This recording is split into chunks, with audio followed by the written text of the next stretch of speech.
Call the meeting to order at this time. First item tonight is a public hearing. Mr. Stokes. Yes, Mayor. This is public hearing on ordinance number 2018-11, be it ordained by the mayor and council of the city of Fort Oglethorpe, Georgia, and is hereby ordained by authority thereof, section 1, that the following property owned by ERTH LLC and known as part of map 0010B036 Emerson Circle is annexed into the city of Fort Oglethorpe. Is there anyone here tonight who would like to speak either in opposition for or in favor of the annexation of this property?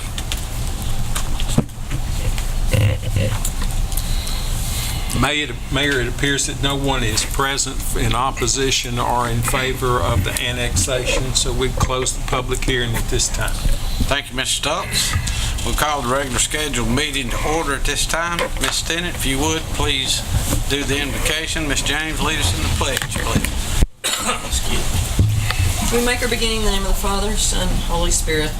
Lord, it is through your eyes that we wish to see what we are assigned, our duty, all those who serve, that we serve you in full capacity with our physical beings, mentally and spiritually, in all that you ask of us.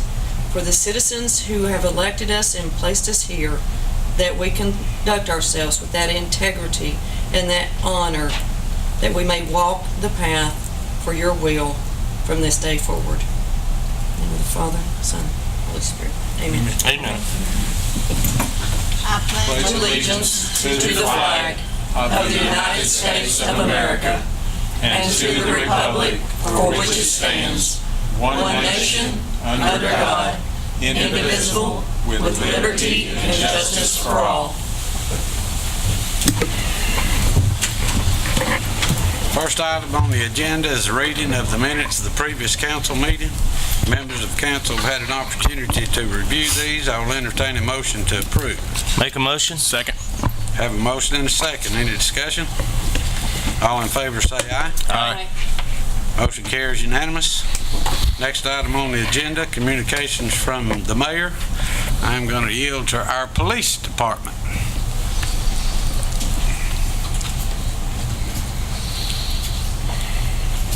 Mayor and council, we appreciate you taking this time this evening. We have a presentation. We'd like to start with video, and then I'll provide a brief closing.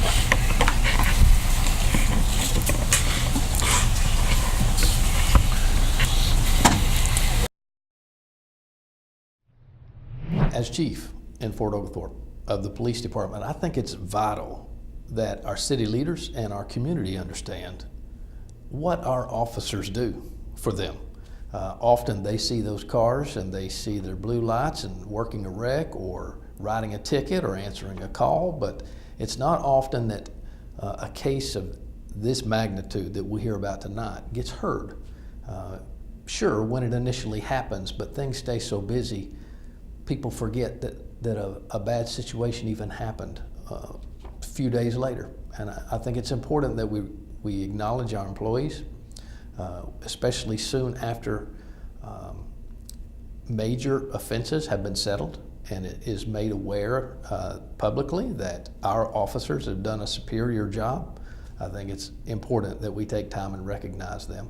And that's what I'd like to do tonight with our employees. Gary McConaughey, captain at our agency, Steve Blevins, another captain at our agency, and Detective Sergeant Tammy Davis are worthy of being commended for these acts that were brought to our attention by an outside professional. District attorneys in our county took note of the unusual work that these persons did in these cases, as well as the families that were involved as victims. They noted as well. So it's important that our council understand the significance of their work in these events tonight. The first one I'd like to talk about involved the work of Captain Gary McConaughey. In March of 2016, Captain McConaughey and Ray Bowman then, who we've lost as you know, responded to the scene of an accident, a traffic accident fatality on Highway 27 in the area of the Sears shoe store vicinity, in which a motorcyclist was struck and killed by a driver that really shouldn't have been on the road in a vehicle that in no way should have been on the road. It was dangerous just to be out there. With the law as it is and as it was, it did not make it a clear-cut case by any means. And the situation was a terrible situation. The motorcyclist was doing everything by law that they should have, but they had their life taken by a person that seemed to have no care or concern for the safety of our citizens in Fort Oglethorpe. There was a chance that this case would not be settled, with a much lesser sentence, but due to the nature of Captain McConaughey's readiness, his being studious, knowing his material, knowing his crime scene, knowing everything related to this case, he could get up on that witness stand and it be memorized what he needed to say, including traffic equations with hypothetical situations. All were prepared immaculately, and to his credit, he needs to be commended for it. I had occasion to be the ADA assigned to a vehicular homicide case that Ray Bowman was the initial responding officer on and Gary McConaughey worked. And I was the ADA assigned after we reorganized our office, and then I picked it up and saw it through trial to the end. Robert May was traveling on a motorcycle in March of 2016, and he was struck by a vehicle driven by Michelle Shirley at an intersection. He was killed on that day, and that was the case that I tried. The case originally seemed like a great case, but it was a little bit difficult because there were some issues that you don't normally see. Usually when we have a case where we're going forward on a first-degree vehicular homicide, we often have some sort of DUI, be it drugs or alcohol, or we have some sort of aggravating factor like excessive speed or street racing. We did not have any of those things in this case. We based the charge off of, in our conversations with McConaughey and with Bowman, on the condition of the vehicle, and she had a lot of debris and various things stacked up in the dash of the vehicle that were obstructing her view. So it was a little unique in the sense that we didn't have the smoking gun.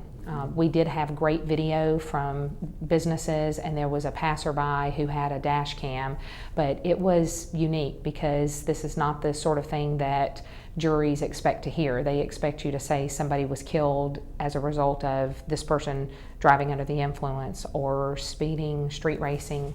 So it was unique. It was a first for me in my career. I did know that this case was going to be a challenge. The defendant was not somebody who was going to be terribly villainized by the jury when they looked at her. She was driving over the speed limit. She was not driving excessively over the speed limit.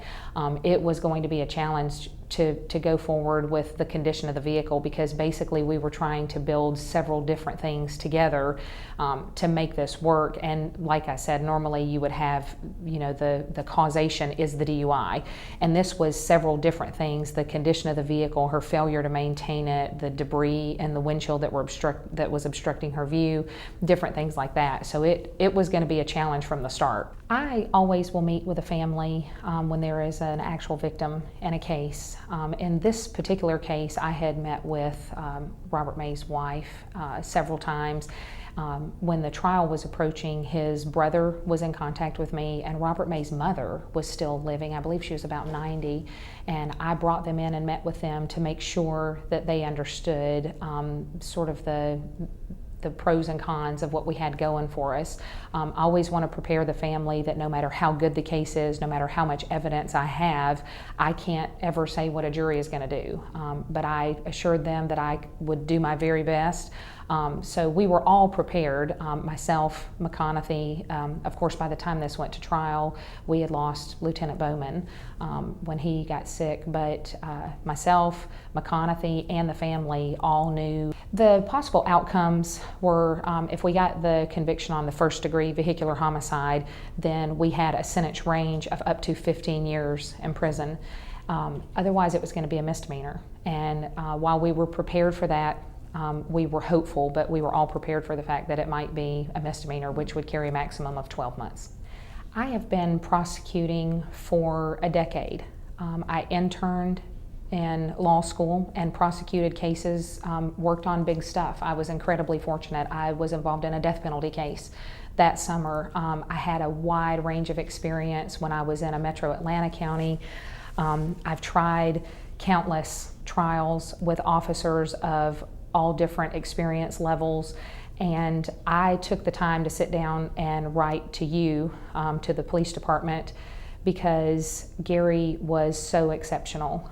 Everything about the way that he handled the case was very rare in this line of work. I often have officers who, they're very busy and they have a lot of things to do, and maybe they don't put in the time, the effort that they should. Gary was exceptional. He was such a rarity, and I felt like his superiors needed to know that, because oftentimes superiors are not in the courtroom. They don't see what happens in a trial, and they don't know. And unfortunately, the nature of the work is a lot of times the agencies communicate when there's a problem, not when there's something good to be said. And I wanted to make sure that that wasn't the case here. I didn't write any letters about any of the cases other than this one that I wrote on the Michelle Shirley case. And in fact, I've only written something similar to that one other time in my entire career. The fact that I've only done this twice in a 10-year career, I think shows how exceptional and extraordinary McConaughey's work was on this case, and Lieutenant Bowman. They both did a wonderful job, and I am very sad that Ray did not live to see this through and see that his hard work got us a rare conviction. The fact that he was so accessible and so helpful was wonderful, but he went so above and beyond that with that many cases, and as we were talking about, so many things going on during a trial term, things are fluid. And I didn't know when this was going to go to trial, because one of the things that was a factor was that the defendant was not in custody, so she did not take priority over other cases. And we didn't know really until pretty close to term when she was actually going to go to trial. And when I told Gary, he said, "I'll be there." And I found out later that he and his wife had their house for sale, and their closing was scheduled for the morning that we were supposed to be picking a jury in this case. Gary never mentioned it until we were sitting there waiting to pick the jury, and he had in fact gotten with his realtor and explained that he had to sign the papers ahead of time or they would have to reschedule the closing because he would not be present. And that, to put this ahead of something as important as selling your house so that you can then buy another house, I think speaks to his character and to how much he cares about his job. In terms of preparation for a trial, I've seen it run the gamut. I've seen people who prepared excessively for a very small case. I've seen people who didn't bother to read their reports when they came in. Captain McConaughey really impressed me because he had gone through the report so thoroughly, and I also want to point out how involved this entire investigation was. I had a 5-inch folder that held the bulk of what I was using. Captain McConaughey had 3 ring binders that stacked up to be probably 10 inches thick. He worked tirelessly. He reviewed everything, and when he was on the witness stand, he was as professional as any officer I have ever seen on a witness stand. He was able to testify from memory. I don't recall a single time during that trial that he ever asked to refer to his notes to refresh his memory. And he even went above and beyond in terms of the accident investigation and the reconstruction that he did, the math, the formulas, anticipating that the defense attorney might ask him X, Y, and Z. He had already pre-worked out a bunch of formulas and things like that. To his disappointment, she didn't ask those questions, but he was so prepared, and it was incredibly impressive to see the way that he testified and the way that he handled the defense attorney who went after him and frankly attacked him in ways that were inappropriate.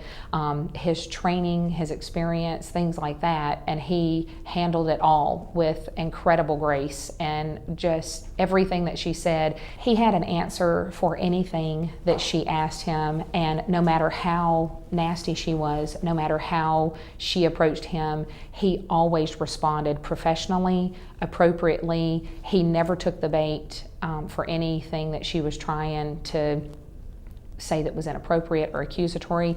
the level of professionalism, he maintained eye contact with the jury. I mean, it was just, he needs to be training people on how to do this, because his courtroom demeanor and the way that he presented himself on the stand was remarkable. McConaughey's demeanor on the stand had a huge impact on how the jury accepted this and ultimately adjudicated it. He was so knowledgeable, and he gave them hard facts and numbers, which is something that juries look for. That's the world that we live in now. They watch CSI, they think that there's always proof of something, and Captain McConaughey's formulations and his reconstruction was that proof that they needed. And I did have 2 of the jurors who contacted my office, contacted the district attorney to tell them how impressed they were with the level of preparation that we had when we went into the trial, and how Captain McConaughey handled everything so well. He did a wonderful job, and I will stand by my statement that I made to the chief when I wrote the letter that I wrote, that we got the verdict that we got on that case because of Captain McConaughey, not because of anything I did. I set him up and I threw the pitch, and he knocked it out of the park. The other 2 employees I'd like to especially accommodate tonight are Tammy Davis and Steve Blevins.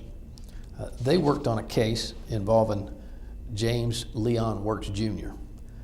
Our charges, respectively, were serious offenses such as rape, aggravated sodomy, kidnapping, aggravated assault, and others.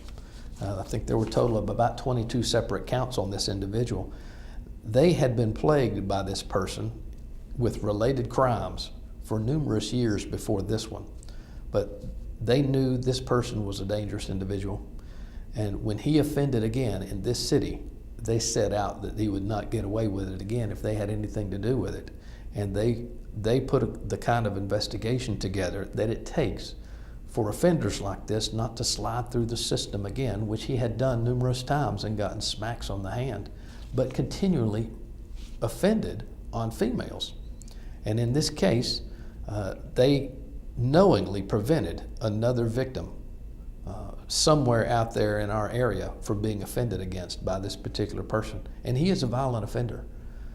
This particular case went all the way through trial, just as well as Captain McConaughey's case did. This one resulted in a life sentence plus 15 years.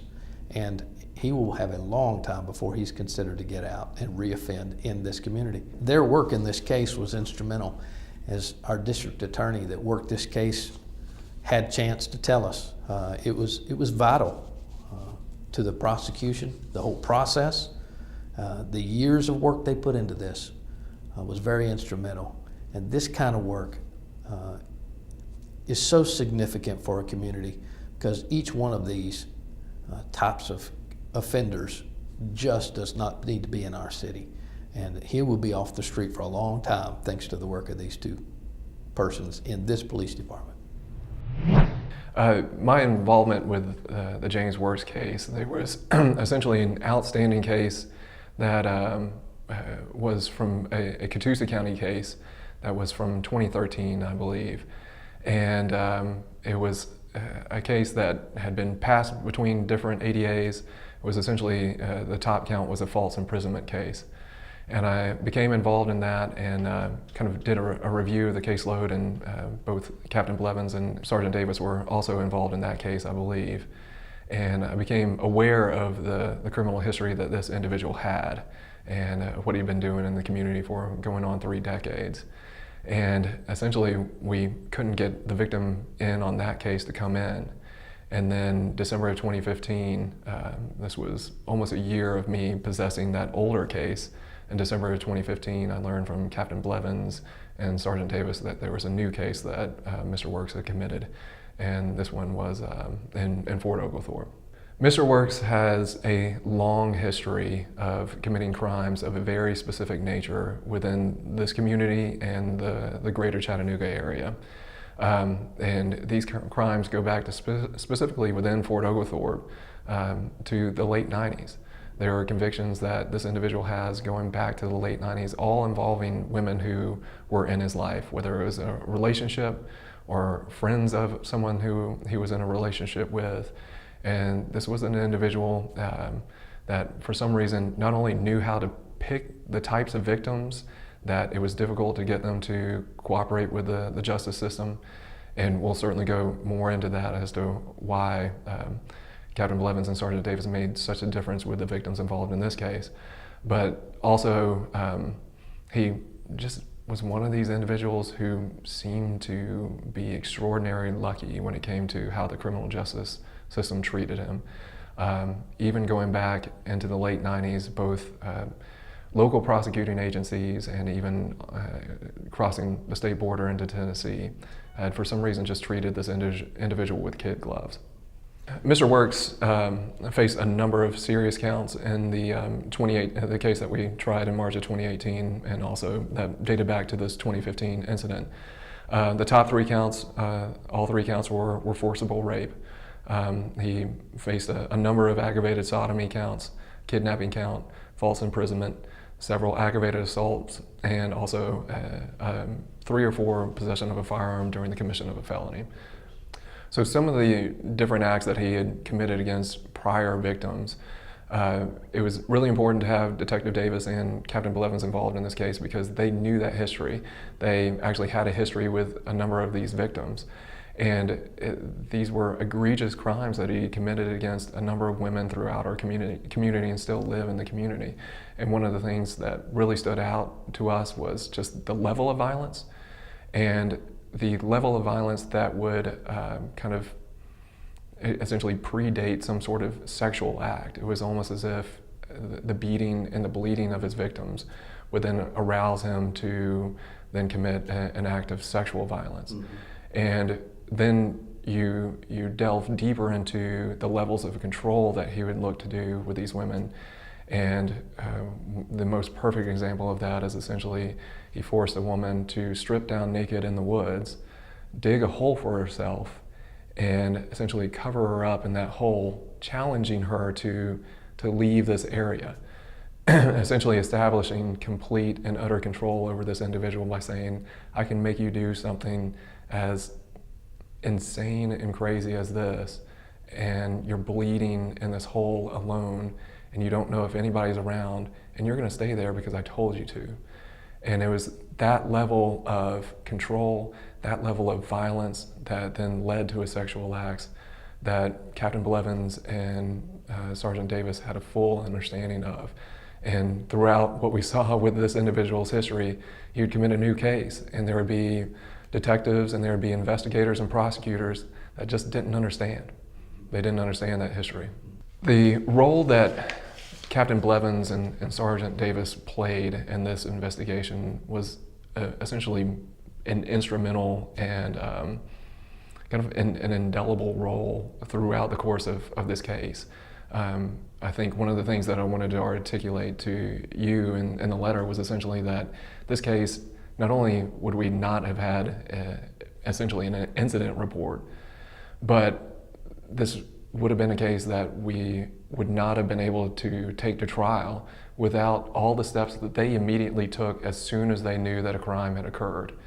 Some of those things that they did was essentially they not only knew the background of this individual and knew how serious to take the allegations that were being made, but they understood that the weaknesses that had been with the other cases that Mr. Works had had in the criminal justice system was that there wasn't enough evidence and we just had to rely on a victim's statement. And Captain Blevins and Sergeant Davis immediately understood that we needed a multi-agency investigation to bring the GBI in, to bring a number of different agencies in to make sure that we had not only physical evidence that we could send down to the crime lab, but also to ensure that there was scientific evidence that matched up with what the victim was telling them. And those were all things that they had to do immediately. And keep in mind that this is going on from December 18th to December 23rd of 2015. And they're having to do this all during Christmas, all during the holiday season. And instead of spending time with their family, they're making sure that they're taking a hardcore rapist off the street. And they've got to coordinate with a number of different individuals and make sure that they're putting together the strongest case that they can, and they did that. This was unique in the sense that there were so many other acts witnesses that you were essentially trying about 5 or 6 different cases. And of course, the way that the investigation came out, and again, this is where Captain Blevins and Sergeant Davis did a great job in getting the victim to come in and very close in time for an interview, where during the interview you can see the injuries that she has, and you get an understanding of, over a number of different days, there are a number of different acts of rape, of aggravated sodomy, of aggravated assault that happened to her. And they have to take someone who's that traumatized, get the information out of them, and then essentially piece together what happened to this individual over a matter of 3 days. So not only was the underlying incident that was charged fairly complicated, but then you're trying 5 or 6 different rapes based on the other act's evidence that's coming in. And Captain Blevins and Sergeant Davis had to have an understanding of what that evidence was and make sure that they have successful interviews with all of those individuals, so I can then, as a prosecutor, review all the information and get an understanding of what I need to charge, what I need to notice as far as the other act's evidence, and then have an understanding of what those individuals' testimony may be, because I might not see them again, which was one of the underlying problems with this case, is getting cooperation from all these witnesses. This case was fairly uncertain as to whether it was going to trial, and they were playing, Sergeant Davis and Captain Blevins were playing an instrumental role in getting the victim to come in. And I think that rapport that they had built with her over a number of years, and knowing her and talking with her and building that trust with the victim, was the main reason that we essentially got her in the Friday before the trial started on Monday. As far as punishment for what James Works did in December of 2015, he is serving a life sentence in the Department of Corrections plus 15 years. He's not eligible for parole for 45 years. And one of the great joys of this trial was one of the other act's victims. After the trial, she ran in and was so overcome by emotion as far as what the sentence was going to be and what was going to happen to James Works, that she threw up. And there was this joke that we had that we've seen tears of joy. We've never seen throw up of joy before. And it's an incredible feeling to sit there and tell the family that for all intents and purposes, this individual is going to spend the rest of his life in a custodial environment, and he won't be able to victimize you anymore, and he's not going to have any new victims. So, life sentence, 45 years until he's eligible for parole, then plus the 15. So, yeah.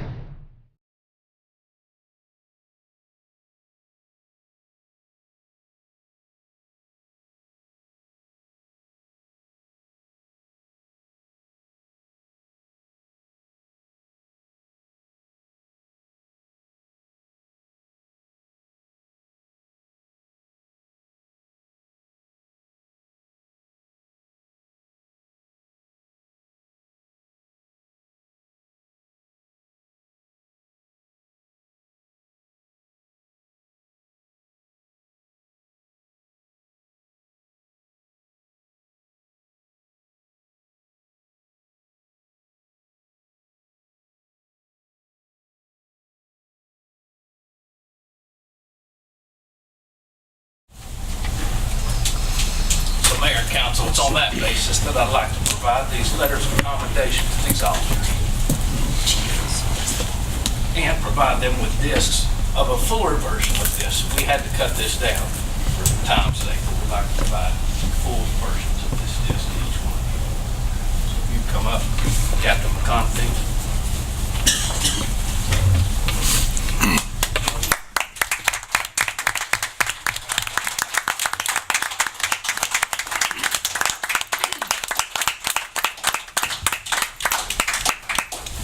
Tammy and Steve.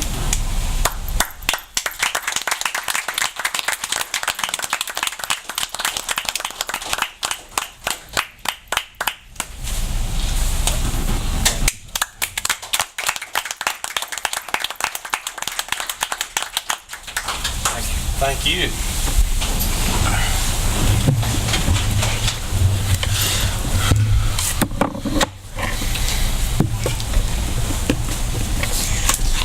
Next item on the agenda is zoning matters. We have none. Next item on the agenda is ordinances. Ordinance number 1, third and final reading, annexation of ordinance number 2018-11. Mr. Stokes. Ordinance number 2018-11, annexation, be it ordained by the mayor and council of the city of Port Oglethorpe, Georgia, and is hereby ordained by authority thereof, section 1, that the following property owned by ERTH LLC and known as part of MAP 0010B036 Emerson Circle is hereby annexed into the city of Port Oglethorpe. Said property was particularly described as the exhibit attached to this ordinance as Exhibit A. Section 2, if any part of this ordinance shall be held to be invalid or unconstitutional, such invalidity or unconstitutionality shall not affect or impair other parts of this ordinance unless it clearly appears that such other parts are wholly and necessarily dependent upon the part held to be invalid or unconstitutional.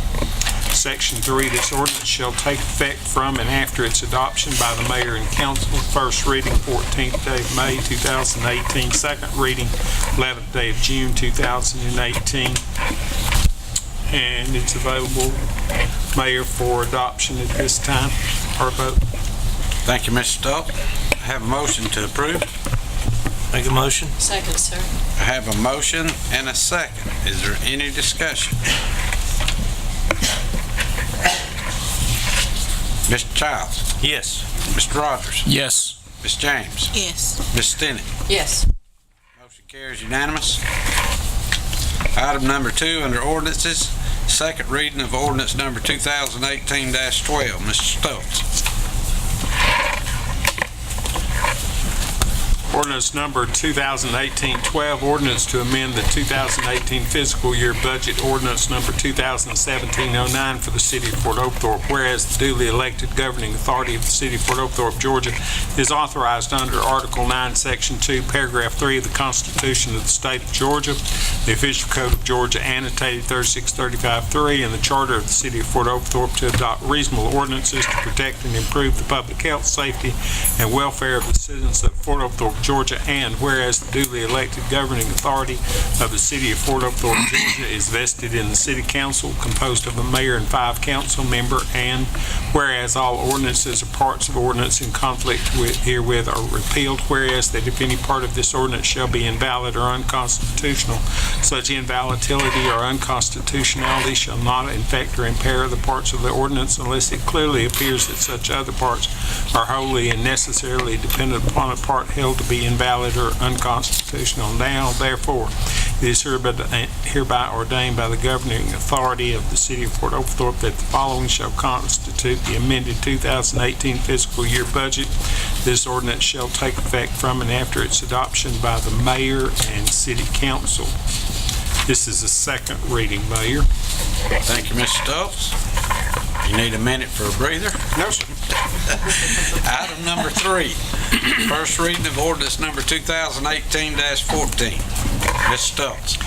Ordinance number 2018-14, the ordinance to amend the Code of Ordinances of the City of Port Oglethorpe, Georgia to provide for certain revisions of the Port Oglethorpe, Georgia Code of Ordinances, Chapter 34, Environmental, Article 3, Regulations of Fats, Oils, and Grease Discharge into Public Sewer System, to provide for the provisions therein as authorized by state law, to provide for modification, to provide for severability, to repeal conflicting ordinances or parts thereof, to provide for an adoption and effective date and for all other purposes allowed by law. Whereas the duly elected governing authority of the city of Port Oglethorpe, Georgia is authorized under Article 9, Section 2, Paragraph 3 of the Constitution of the state of Georgia, the official code of Georgia annotated 3635-3, and the charter of the city of Port Oglethorpe, Georgia, to adopt reasonable ordinances to protect and improve the public health, safety, and welfare of the citizens of the city of Port Oglethorpe, Georgia. And whereas the duly elected governing authority of the city of Port Oglethorpe, Georgia is vested in the city council composed of a mayor and 5 council members, and whereas the city council is desirous of amending the present fats, oils, and grease ordinance to meet current engineering recommendations, sewage and stormwater agreements, and whereas that all ordinances or parts of ordinance in conflict herewith are hereby repealed, and whereas that if any part of this ordinance shall be invalid or unconstitutional, such invalidity or unconstitutionality shall not affect or impair the other parts of the ordinance unless it clearly appears that such other wholly and necessarily dependent upon that part to be held unconstitutional. Now, therefore, it is hereby ordained by the governing authority. Second, Mayor.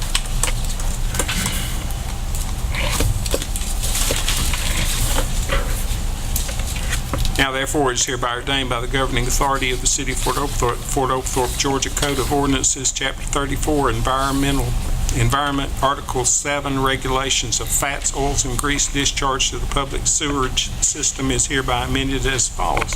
Section 1, Chapter 34, Environmental, Article 7, Regulation of Fats, Oils, Grease Discharge into Public Sewerage System shall be repealed in its entirety. New, Chapter 34, Environmental, Article 7, Regulation of Fats, Oils, and Grease Discharge into the Public Sewer System. Section 34.1, the purpose of this article is to specify limits to significantly limit fats, oils, and grease from entering the wastewater collection and transmission system in order to reduce sanitary system overflows related to blockages caused by fats, oils, and grease. Section 34.342, documents adopted by reference. The documents identified in the following section include any attachments, future additions, appendices, indexes, amendments, including local amendments adopted by the City of Fort Oglethorpe. Section 34.343, Fog Management System, the Fort Oglethorpe Fats, Oils, and Grease Fog Management Program, dated July 2nd, 2018, is hereby adopted as the minimum standards for fog management within the city. Section 2, if any part of this ordinance shall be held to be invalid or unconstitutional, such invalidity or unconstitutionality shall not affect or impair other parts of this ordinance unless it clearly appears that such other parts are wholly and necessarily dependent upon the part held to be invalid or unconstitutional. Second, Section 3, this ordinance shall take effect from and after its adoption by the mayor and council. This is the first reading of that ordinance, Mayor. Thank you, Mr. Stoltz. Item number 4, first reading, ordinance number 2018-13. Mr. Stoltz. Ordinance number 2018-13, rezoning, be it ordained by the mayor and council of the City of Fort Oglethorpe, Georgia, and is hereby ordained by authority thereof. Section 1, that the following property owned by Dennis and Karen Stutzman, known as 1267 Steel Road, Rossville, Georgia, 30741, map 0010CO42, is rezoned to a C2 commercial zoning. Said property is more particularly described in attachment A attached to the ordinance. Section 2, if any part of this ordinance shall be held to be invalid or unconstitutional, such invalidity or unconstitutionality shall not affect or impair the parts of this ordinance unless it clearly appears that such other parts are wholly and necessarily dependent upon the part held to be invalid or unconstitutional. Section 3, that this ordinance shall take effect from and after its adoption by the mayor and council. First reading of this ordinance. Mayor. Thank you, Mr. Stoltz. Item number 5, first reading of ordinance number 2018-15. Mr. Stoltz. Ordinance number 2018-15, rezoning, be it ordained by the mayor and council of the City of Fort Oglethorpe, Georgia, and is hereby ordained by the authority thereof. Section 1, that the following property owned by Michael S. Lassiter, with Michael J. Lassiter having power of attorney and known as 253 Patterson Avenue, map number 0002G006, is rezoned to a C2 special exception zone. Said property is more particularly described as Exhibit A attached to this ordinance. Section 2, if any part of this ordinance shall be held to be invalid or unconstitutional, such invalidity or unconstitutionality shall not affect or impair the other parts of this ordinance unless it clearly appears that such other parts are wholly and necessarily dependent upon the part held to be invalid or unconstitutional. Section 3, that this ordinance shall take effect from and after its adoption by the mayor and council. This is a first reading. Thank you, Mr. Stoltz. Next item on the agenda is resolutions. Resolution number 2018-02. You have that, Mr. Stokes? Yes, sir, I do. A resolution of the City of Fort Oglethorpe through the council to authorize the mayor and said city to execute a telecommunications and right-of-way management program agreement. Whereas the City of Fort Oglethorpe desires to regulate the provisions of cable television and other telecommunication management services so as to assure the citizens of the city receive quality service, and whereas the Georgia Municipal Association has available a telecommunications and right-of-way management program to assist the city in such regulation, and now therefore be it resolved that the mayor and city of Fort Oglethorpe is hereby authorized to execute a telecommunications and right-of-way management program agreement on behalf of the city in substantially the same form as Appendix A, which is attached hereto and made part of this resolution. Be it resolved by the mayor and council of the city of Fort Oglethorpe this blank day of July 2018. Thank you, Mr. Stoltz. I have a motion to approve. Make a motion. I have a motion. Do I have a second? Second. Is there any discussion? Mr. Childs? Yes. Mr. Rogers? Yes. Ms. James? Yes. Ms. Stinnett? Yes. Motion carries unanimous. Next item on the agenda is unfinished business. We have none. Next item on the agenda is reading of the city clerk of any communications. We have none. Next item on the agenda is new business.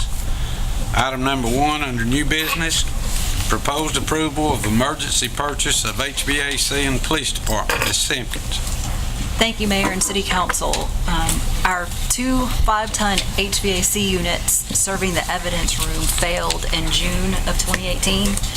Emergency replacement of the system was necessary to maintain the integrity of the stored evidence, which must be maintained in a controlled temperature environment.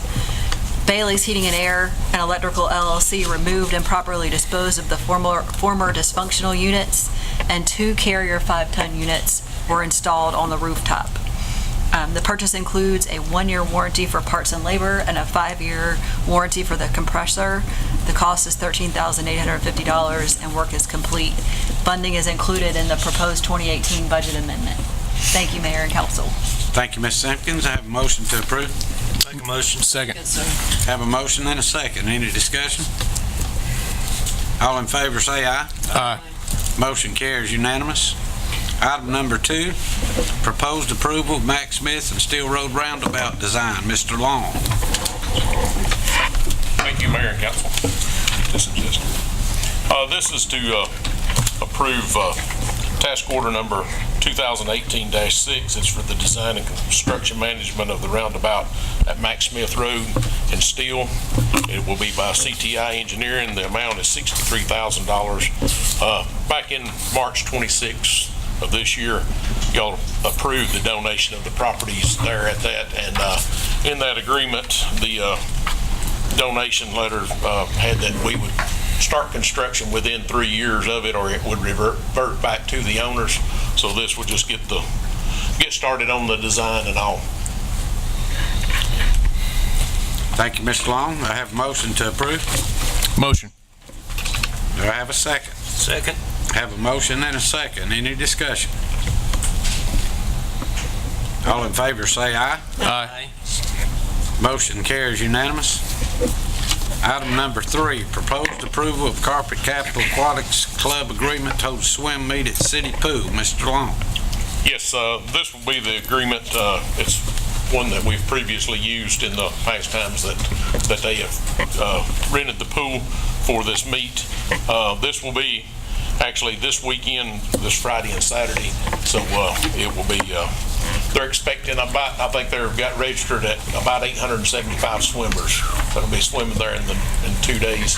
So we're expecting another large crowd there. They'll start at 7. I think they go in the water warm-ups at 7 a.m. and then they usually go to about 9 to 10 at night on the 2 nights. So should be a great event, and hopefully the weather will hold out this year. And just asking for approval of this agreement with them. Thank you, Mr. Long. I have a motion to approve. Make a motion. Do I have a second? Second. Have a motion and a second. Any discussion? How many people is that, you think? there's 800 swimmers, you said? Yeah, there are 875 swimmers, so you figure there's probably on the average of 3 to 4 people that's with the swimmers there, as far as parents and all. So yeah, there's several thousand people in there. I know year before last, I believe it was, there was 5,000 dives went off of the pool into the water. Wow. For a 2-day period. So it's a large turnout, and I will say here, if anybody's watching, that the pool will be closed to the public this Friday night. Sorry, but we don't have room. Take care of some parking, Jim? Do what? Have we taken care of parking? Yeah, Last year that was. we've took care of it the best we can. I know last year we had some flood issues, but they're in the field. But we will be parking in the field, in the Gilbert Stevens Park, everywhere, and then also the property over on Forest Road will be using that area there. And then some might even park down here at City Hall and walk up the trail. Good deal. Still miss the Fort Oglethorpe Marlins, I just have to say. Yes. Any other questions? All in favor say aye. Aye. Motion carries unanimous. Thank you. Item number 4, proposed approval to accept equipment donation from Catoosa County Fire Department. Chief Ballou. Councilpersons, I come before you tonight to ask the council to approve the Department of Fire and Emergency Services recommendations to accept a donation of Engine 8 and Ladder 1 from Catoosa County Board of Commissioners. This equipment has a present value of around $220,000.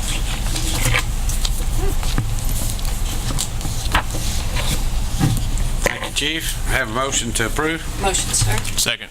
Have a motion and a second. Any discussion? All in favor say aye. Aye. Motion carries unanimous. Item number 5, proposed approval to pay invoice for Engine 8. Chief Ballou. Council, we come before you tonight. The Fire Department requests approval to pay Diesel Plus LLC the total of $9,715.71 for repairs performed on Engine 8. Have a motion to approve. Make a motion. Second, sir. Have a motion and a second. Any discussion? All in favor say aye. Aye. Motion carries unanimous. Item number 6, proposed approval to sell surplus property. Mr. Parker.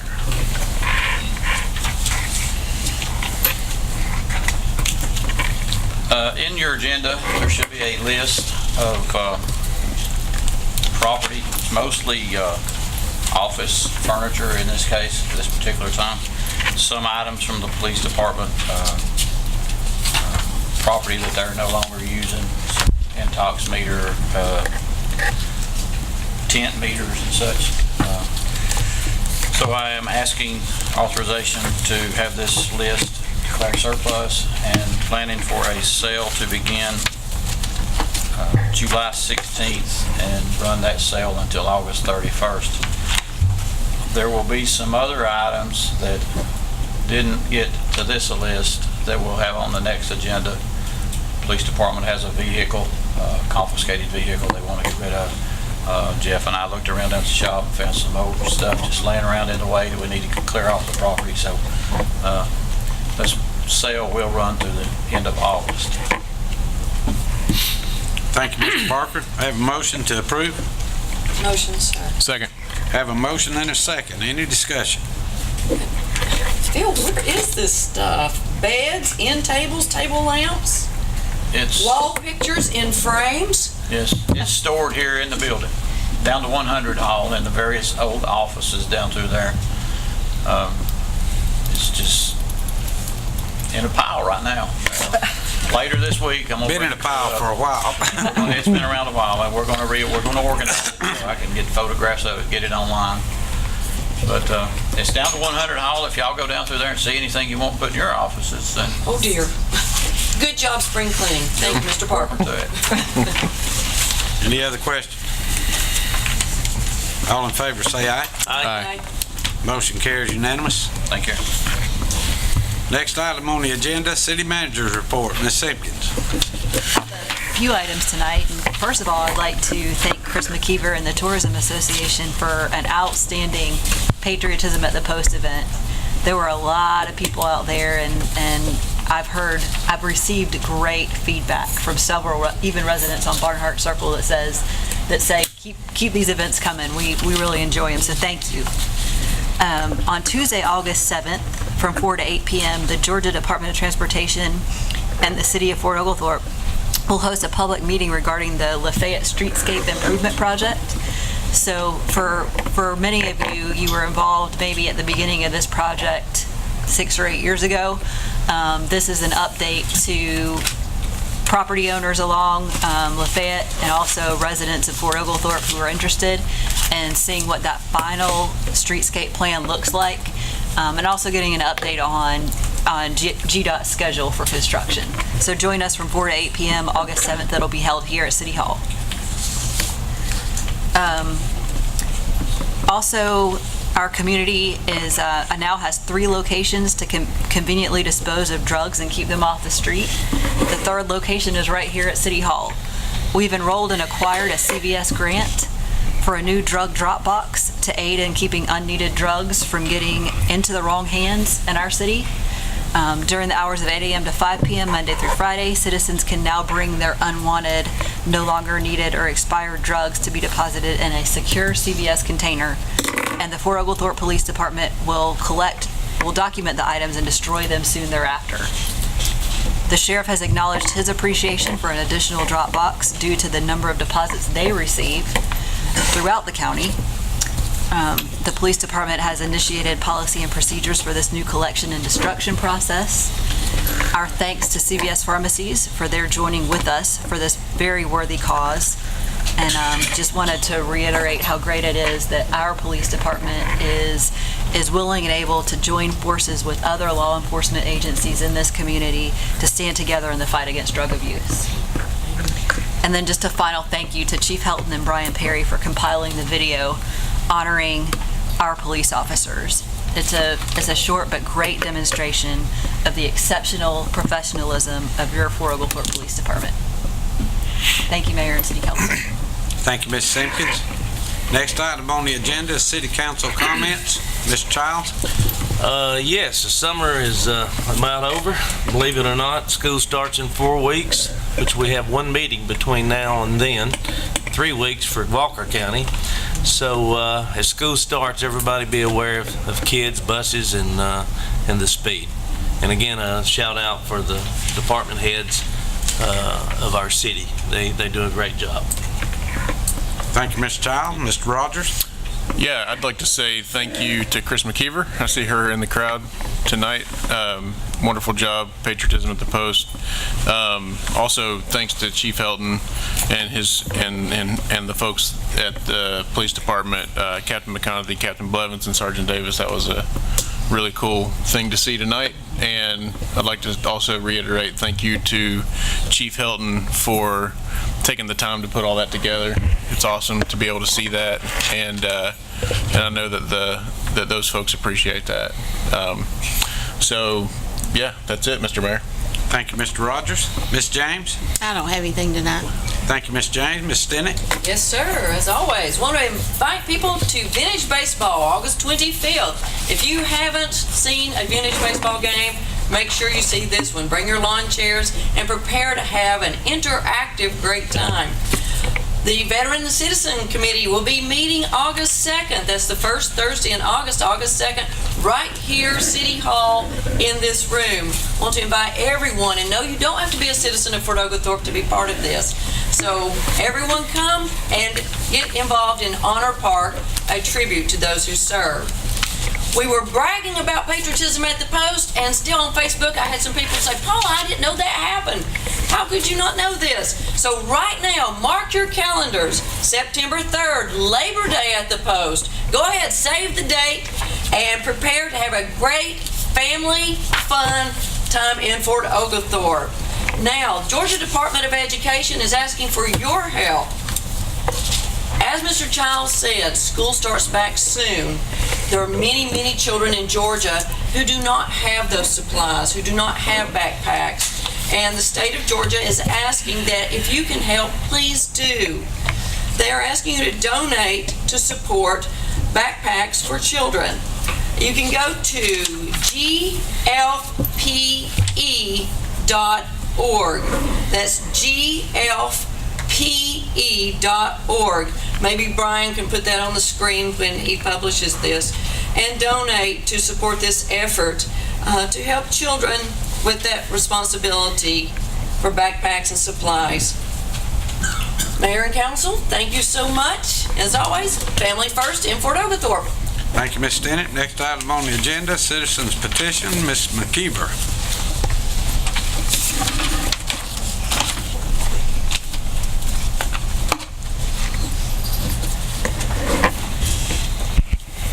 I just wanted to come and thank all the city department heads and the fire, of course, Public Works, the fire department, and also the police department. And our city manager really pulled everybody together for patriotism at the post.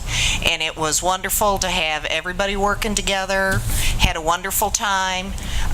Councilman Childs for doing the official welcome, and of course Council Lady Stinnett for doing the patriotic kids, and that was a lot of fun. Yes, the weather held out this year, and so we just have to keep our fingers crossed every year. But it was the largest crowd we've had, and if anybody knows David Thompson, he's a retired firefighter from Chattanooga. He shot our fireworks this year, and he did an outstanding job. So as much as I appreciate everyone mentioning me, there's lots of volunteers and other folks that are involved with this.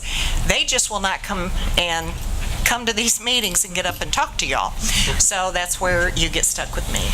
So lots of great volunteers. As for the chalk artists that joined us, we had one from as far away as Rhode Island. And their artwork was impressive, to say the least. And as the night went on, it just went further and further up Barnhart Circle. The kids had a great time. The next day I was over there, and you could still, they hadn't been driven over that much, you could still tell. So we just appreciate everybody helping with it. Thank you so much. Thank you, Chris. Great event, Chris. Thank you. Great. Thank you, Ms. McKeever. Appreciate what you do. Next item on the agenda is executive session. We do not have anything for executive session tonight. Next item on the agenda is adjournment. I will entertain a motion to adjourn. Make a motion. Second. Have a motion and a second. All in favor say aye. Aye. This meeting is adjourned.